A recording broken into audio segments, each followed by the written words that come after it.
Bonjour à tous, eh bien on va pas aller dans l'atelier ni sur le terrain, on va rester devant l'ordinateur. Je vais vous parler du petit bélier Schlumpf là que j'ai reçu aujourd'hui. Donc ça fait suite à la dernière vidéo, à la vidéo précédente. Et je l'ai ouvert. C'était très vite fait, puisque vous avez deux vis ici, et puis deux vis ici sur la cloche, et puis voilà, en 2 minutes il était ouvert. Alors, bon, il est en excellent état, il n'y a aucun souci.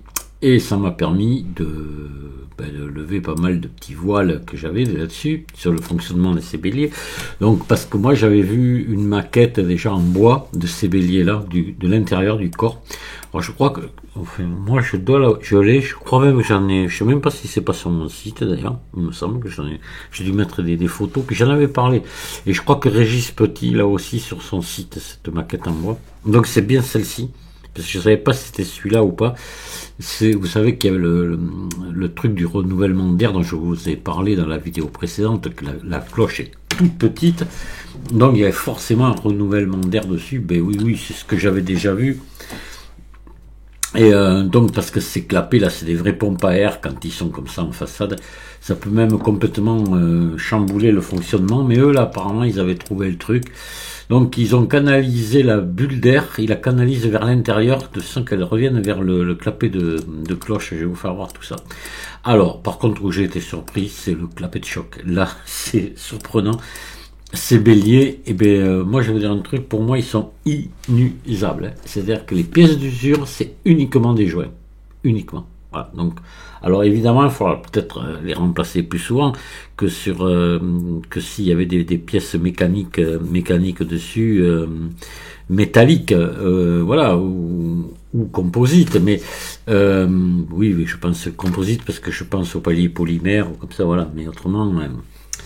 Là, bon, on va changer vous allez voir, quand vous allez voir le système, de toute façon, c'est pas compliqué. Le clapet de choc, c'est foutu exactement comme les clapets de cloche Walton. Voilà. Donc, une lamelle à l'époque, ça devait être du cuir en 1900, après ils ont mis du caoutchouc, voilà, bon.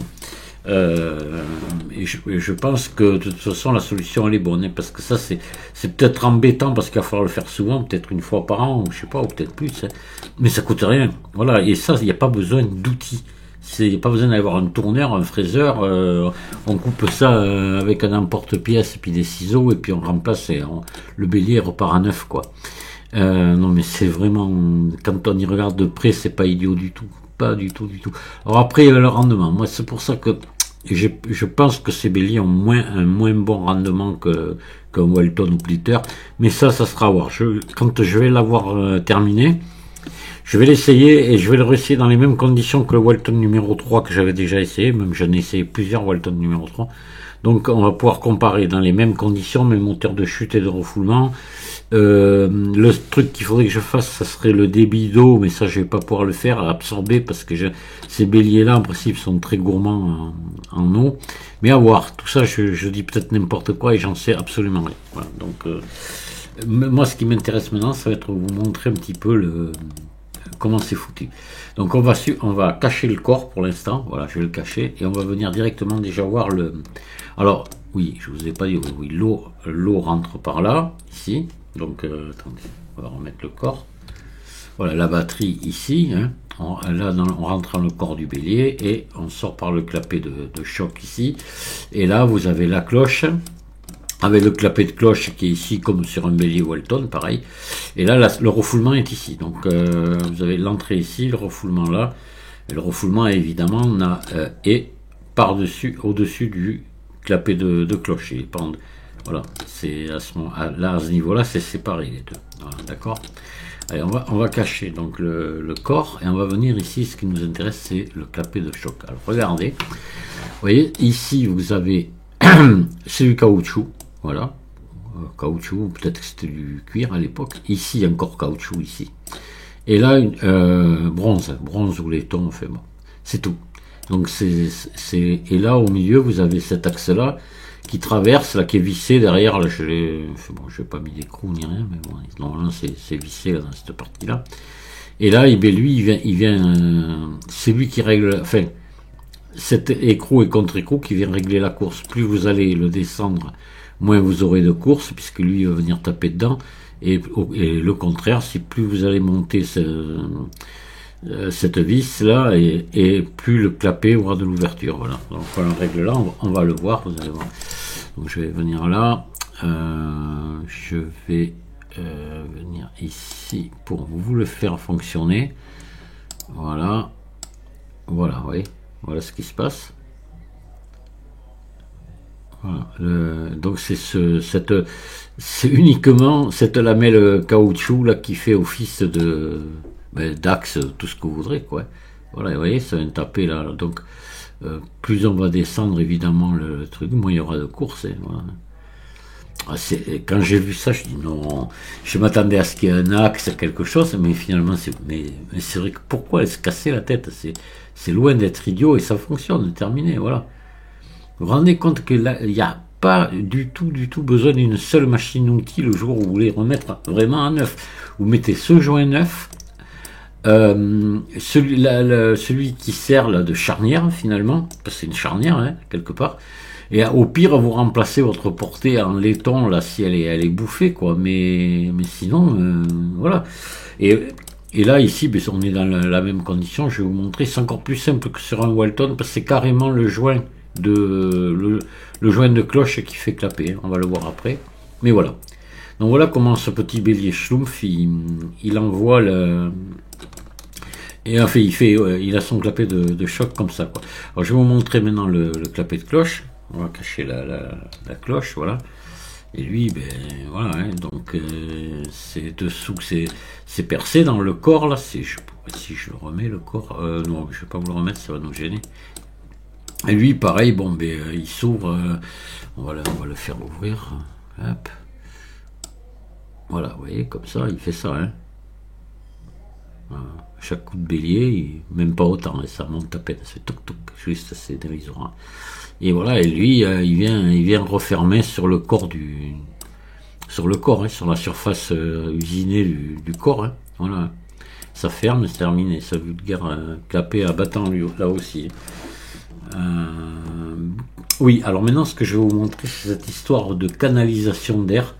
Donc là, comme je vous disais, c'est clapé, c'est des vraies pompes à air. Ça aspire de l'air à l'intérieur et l'air il vient se mettre toujours au point haut. Donc moi quand j'avais essayé, ça me perturbait le fonctionnement. Je trouvais que c'était pas terrible, mais j'aurais dû peut-être insister parce que j'en connais d'autres qui l'ont fait, puis et puis voilà, parce que ce qui se passe, c'est que vous pouvez pas régler le débit d'air qui rentre, donc il rentre beaucoup. Et au bout d'un moment, votre cloche, c'est le contraire de ce qui se passerait sur un Walton ou un Pilter. Là, c'est qu'il n'y a jamais assez d'eau dans la cloche finalement. La cloche est tout le temps vide d'eau. Donc à un moment donné, vous avez 1 centimètre, vous avez, je sais pas moi, 10 centimètres d'eau dans la cloche au départ, puis vous avez pas mal d'air qui arrive, et puis l'air gagne sur l'eau, et au bout d'un moment, vous allez avoir le niveau d'eau qui va être bas, et hop, il y a de l'air qui va passer en refoulement. Alors là, ce qui se passe, le bélier, comme je disais là, quand je les ai essayés, moi ces béliers, ils sautent une marche, et vous l'entendez, il fait, et puis il repart. Et ben c'est ça, c'est tout simplement cette bulle d'air. Alors la bulle d'air ça passe dans le refoulement, le niveau remonte un petit peu, pas de beaucoup, hein. Et puis ça recommence et je sais pas moi 2 minutes après, il ressaute une marche et ainsi de suite. Bon mais c'est pas gênant, hein. Il continue à fonctionner, il s'arrête pas. Voilà. Moi ça m'avait un peu gêné cette histoire, c'est idiot finalement parce que bon. Alors donc cette bulle d'air, eux ils vont la canaliser dans le corps pour qu'elle vienne se mettre, vous allez voir juste dessous le clapet. Et qu'à chaque ouverture du clapet, ben, la bulle d'air elle monte dans la cloche tout simplement. Voilà. Donc on va refaire venir tout ce qui est caché. Voilà. Je vais recacher la cloche. Recacher ça. Voilà, cacher ça. Excusez-moi, ça prend un peu de temps. Voilà, on peut laisser ça. Et c'est ici. Alors là, je vais peut-être passer en noir et blanc pour que vous le voyez mieux. Ici, là, je sais pas, c'est dommage, on ne voit pas trop bien. Donc là, vous avez la partie là, qui remonte ici dessous. Alors, attendez, on va cacher ça aussi. Voilà. voyez, qui remonte ici, voilà. Donc c'est un peu conique là. Et là, vous avez une espèce de petite tranchée, on va dire, qui part. Alors, elle débouche pas ici devant. Ça, c'est juste derrière ici. Alors, il doit y avoir une raison, hein, sûrement. Hein. Voilà. Donc, ben, qu'est-ce qui se passe? La bulle d'air qui est aspirée doit venir se mettre ici dans cette petite gorge là qui a tout le long. Et quand le clapet s'ouvre, plouc, la bulle d'air elle part dedans. Voilà. C'est tout bête. Alors, bon, ce que je vais faire, moi, quand je vais l'essayer pour le plaisir de l'essayer. Ce que je compte faire, c'est mettre une cloche transparente dessus et voir ce phénomène d'air, si ça confirme bien ce que je vous dis, l'histoire qu'il saute une marche au bout d'un moment parce qu'il y a tout le temps il y a trop d'air dedans. Mais moi, quand j'avais fait des essais avec ces béliers, c'est ce qui s'était passé. Et donc, il n'y a pas de raison, ça doit être pareil. Mais finalement, c'est peut-être pas un défaut. Alors, je pense que ça doit faire baisser le rendement quand même, hein, parce que de l'air, c'est l'ennemi d'un bélier, surtout dans cette partie-là. Au-dessus, là, c'est l'allié, mais en dessous, c'est l'ennemi. Donc là, on fait une petite réserve d'air, elle est pas bien grosse, mais on en fait une petite ici, et ça, c'est pas terrible. Enfin, mais de toute façon, voilà, ça fait ses preuves. C'est des béliers qui ont été fabriqués en 1900. Après, ben, alors ce qui s'est passé, ils ont, je vais vous expliquer un petit peu la suite quand même. Pardon, hop. Je vais refaire tout apparaître. Alors, l'inconvénient qu'il y avait, donc, je vous l'ai dit, c'est sûrement l'usure assez rapide de cette petite languette, là, de cette charnière, qui doit être remplacée sûrement assez souvent. Je pense qu'ici, non, mais comme sur un Walton, tous les 4 ou 5 ans, mais ça tient le coup. Mais ici, à mon avis, quand même, ça devait s'user plus. Parce qu'en plus, vous aviez le poids du clapet dessus. Bon. Alors, plus tard, ce qu'ils ont fait, dans les autres modèles, ils ont cette inclinaison, ils l'ont ramené dans l'autre sens. Voilà. Et là, plutôt que d'avoir la charnière ici à l'intérieur, elle est ici. Vous avez une suspente qui part. Voilà. Elle est là. Et c'est pendu. Et un axe qui redescend, qui vient dans le clapet, qui vient actionner le clapet. Donc, la charnière, elle est là-haut. Alors, évidemment, plus c'est loin de l'axe, moins ça bouge. Donc, les mouvements sont insignifiants. Voilà. Et, en plus, c'est plus dans l'eau.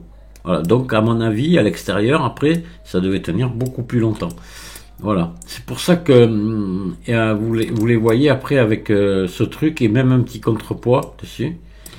Et je pense que c'est tout simplement pour limiter cette usure de la charnière en cuir, qui devait être du cuir à l'époque, mais aussi le fait que ce soit plus dans l'eau, elle devait moins se bouffer aussi, quoi. Elle était toujours hors de l'eau. Donc voilà pourquoi ce modèle, moi à mon avis, il n'a pas été maintenu longtemps à cause de ça. Mais je me trompe peut-être complètement, hein. J'en sais rien finalement. C'est très dur de retrouver des explications là-dessus. Alors pour quand même ce que je sais, c'est que voilà, Schlumpf ne fait plus de bélier. Ah, je viens d'apprendre ça. Il a cédé son entreprise, enfin vendu sûrement une autre boîte. Alors je n'ai plus le nom là, mais je l'avais. Donc il continue. Et ce qu'il faut savoir, c'est que vous trouvez toujours les pièces de ces béliers-là. C'est qu'apparemment, tous les béliers qui ont été fabriqués depuis 120 ou 130 ans chez Schlumpf, vous trouvez les pièces détachées. Voilà. Donc ça, c'est quand même c'est une bonne nouvelle pour ceux qui en auraient et puis enfin, je pense que ceux qui en ont des Schlumpf, ils doivent le savoir mieux que moi même. Parce que moi, je viens de l'apprendre ça et je pense que ceux qui en ont, ils le savent. Et ce que j'ai appris aussi, c'est qu'il y aurait Schlumpf aurait vendu le brevet de celui-ci à des entreprises de pays en voie de développement, au moins un, et qui il fabriquerait des béliers. Donc il refabriquerait ce bélier, je sais pas où. Je sais que c'était à un moment donné, ça avait été un projet à Madagascar, ça n'a pas abouti. Parce que à cause, une fois de plus, la mafia là-bas, c'est horrible, Madagascar, pour ça, c'est dommage, les pauvres gens, hein, ils en auraient bien besoin de béliers. Et je crois que ça n'a pas fonctionné, finalement, c'est un autre pays qui s'est lancé là-dedans. Donc moi, c'est vrai que j'ai vu sur Internet ces béliers-là, je les ai vus légèrement modifiés, mais très peu. Je crois qu'il y a juste la forme ici du clapet qui est un peu différente devant, mais sinon c'est le même, et qui paraissait tout neuf. J'en ai vu plusieurs en fonctionnement, et donc ça doit être ça. À tous les coups, ça doit être ces béliers Schlumpf, qui s'appellent plus Schlumpf parce qu'ils ont la licence a été cédée à un fabricant, voilà. Mais c'est formidable, quand on y réfléchit, on se dit, mais voilà, c'est ça la solution pour les pays qui n'ont pas les moyens de prendre un tour, une fraiseuse pour... voilà, ok, qui n'ont pas les moyens d'acheter un clapet de choc. Par exemple, un clapet de choc chez Walton, c'est... Pour un numéro 3, c'est, je sais pas, 6 ou 700 €, un truc comme ça, quoi. Ça paraît, oui, ça paraît fou, mais j'exagère pas, je peux vous dire que c'est le prix. Et voilà, bon, pour nous, alors vous allez me dire, un clapet de choc Walton, il va tenir, attention, il va tenir 20 ans. Bon, là, celui-là, là, la charnière, elle va tenir 1 an, mais bon, elle vaut rien. Le gars, il tue une chèvre, il récupère la peau, il fait sa charnière avec, quoi. Et puis il fait d'autres choses, il se fait même des vêtements, des godasses et tout, avec la peau de la chèvre. Bon, j'exagère en disant ça, mais voilà, c'est très imagé, mais en gros c'est ça, quoi, finalement. Ce que je veux dire par là, c'est qu'il n'y a rien de coûteux là-dedans. Voilà. Et de compliqué, il faut pas d'outils. Parce que là, vous dévissez les deux vis là, avec une clé à molette, et puis à l'intérieur, une petite clé, un cutter ou un couteau pour tailler le joint, je sais pas, enfin bon, voilà, on se débrouille, quoi. Donc voilà, ce que je sais, je pense que j'ai fait le tour de ce que j'avais à vous dire au sujet de ce petit bélier. Maintenant, la prochaine vidéo, j'espère, je sais pas, peut-être qu'il y aura d'autres choses de nouveau entre. Ça sera peut-être les essais, on va le faire fonctionner rien que pour le fun, pour le plaisir, parce que je sais que de toute façon il fonctionnera, puisqu'il est en parfait état. J'ai les portées dedans. De toute façon, ici, il n'y a rien qui s'use, puisque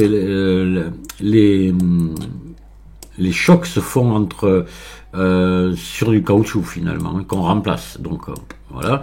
Et ici, la portée là sur la portée du joint sur le corps, il est comme neuf. Et c'est dans un état parfait. Donc voilà, le bélier, il va fonctionner. Les filotages des brides sont bons. J'ai aucun problème. J'ai juste à le gratter, le nettoyer, le repeindre.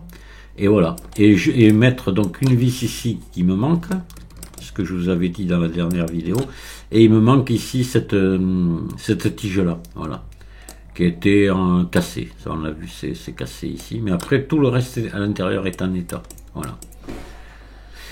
Donc c'est sûr, il va fonctionner, voilà, sûr et certain. Maintenant, après, ce qui est intéressant, je vais fabriquer une bride qui va s'adapter dessus. J'ai du PVC transparent, je vais faire une cloche transparente et on va regarder ensemble, je vous ferai voir ça, ce qui se passe, cette histoire d'air, comment il se comporte, la grosseur des bulles qui rentrent, leur fréquence, tout ça, c'est vachement intéressant. Voilà.